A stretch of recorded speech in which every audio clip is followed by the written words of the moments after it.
I am a humble map merchant. I'm a seller of silos, a finder of fortresses, an obtainer of originator memory maps. I've devoted myself to a simple life, running maps to drop more maps so that others can profit from my labor. That is what I've been doing with my new build, and what I'll be doing for a while, or at least until GGG release the patches that will supposedly be buffing Breach, and hopefully the Scarabs, or some new ones. So how do you join the ranks of the humble map merchant? Well, first, the out street. Primarily, we're just going for maps. So we want as many monsters on the map as possible, and we want all of the map drop effect. So we're grabbing all of our shaping nodes around here. We're grabbing these ones for extra number of monsters and map effect. Grabbing everything in the middle. Big central 2 nodes for both increased quantity and rarity. Then magic monster count, and then all of the explicit map mod effects that exist. Also grabbing Eater altars. You can do Exarch on the left hand side if you prefer. I've been doing Eater altars because it has a chance to duplicate map drops, and there's also the glorious Divine altar if you really want to gamble. We're then also grabbing shrines on our map. Shrines are just free character power, so we may as well. And then ritual.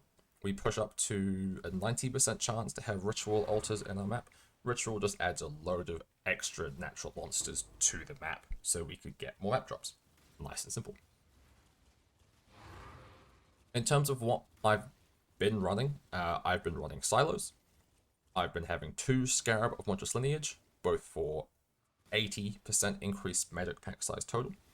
2 Cartography Scarab of the Multitude, which could each give you 8 to 12 additional packs of monsters, which have a 300% increased chance to drop maps. And then a Cartography Scarab of Escalation, just 10% increased maps in area for each map modifier. So ideally, you would want to run these with as many modifiers as possible. 8 mods are the best, so if you're running 16.5s and you've got the extra currency, you can throw an Exalted it. I haven't been. I've just been rolling them as is for at least 100% more maps, and then running them like that, and I've been getting pretty good results. And for these, the main thing you're going to want is more maps, is at least 100%, and then just roll out anything that modifiers that you don't want on them. So I have been using regex for this, and I've just been Ulk scouring them until I get exactly what I want. In terms of the maps you want to run, the 3 I would suggest are Silo, Dunes, or Mesa. All 3 of these drop Fortress as the T17 map, and currently, as of recording, Fortress is the most expensive, so they are the best 3 to run. Arguably, Dunes or Mesa are the better 2 maps to run, and this is because you can rush to the boss straight away and kill the boss, so any of the altars that spawn aren't going to have any map modifiers, so any map boss modifiers on them. They will only have general modifiers, so you're more likely to get, I guess, better ones that you're actually going to click, and will give you more reward throughout the rest of the map. Now, in terms of a cost breakdown, so running 20 maps, a 16.5 Silo map, so the T16 with the originator modifiers on them, they were running about 10 chaos each. Escalation Scarabs, 1 each. Lineage, 4. Multitude were around 1.5. And then Chisels are under a chaos each at the moment.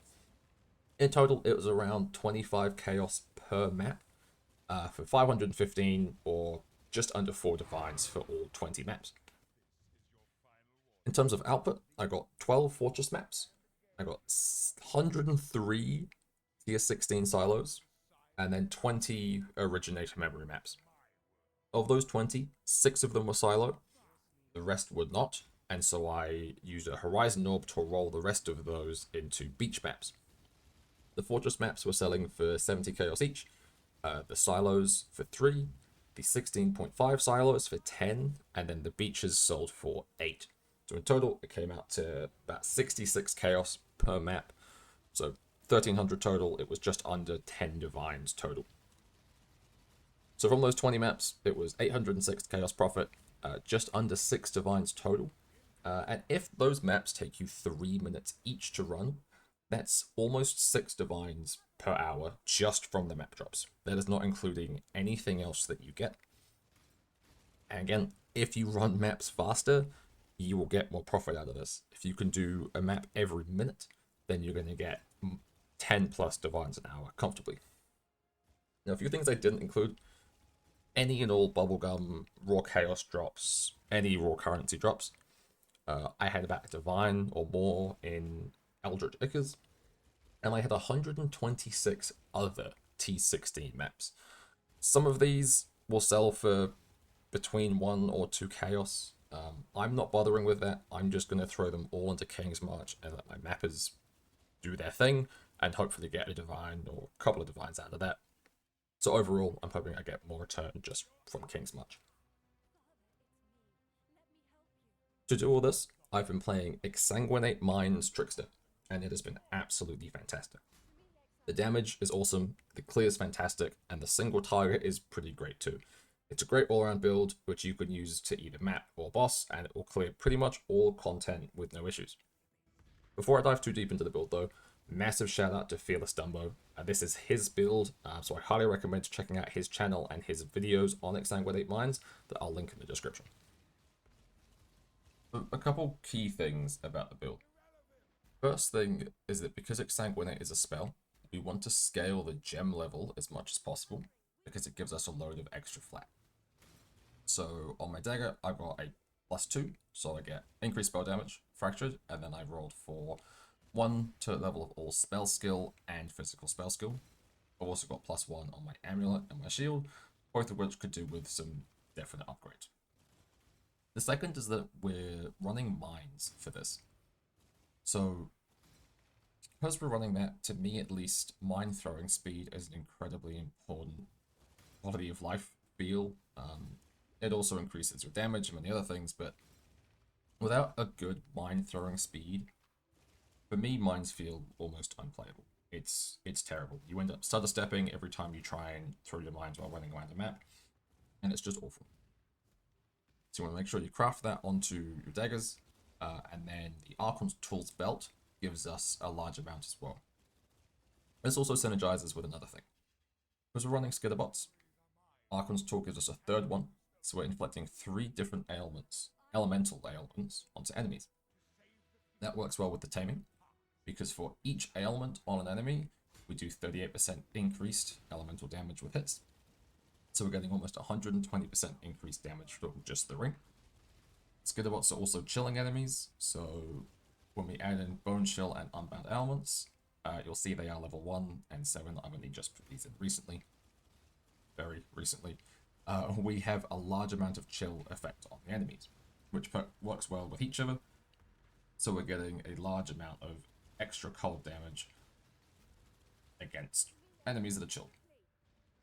The other thing with the Skitterbots is they will affect ourselves. So we will self-inflict elements on us with the Skitterbots, and then our Greywind Howl on the graph will remove those ailments, and for each one will give us 28 plus the 10 from the skill resolve graph on the left, for a total of 38% additional fizz damage as an ailment, based on the ailment it has removed.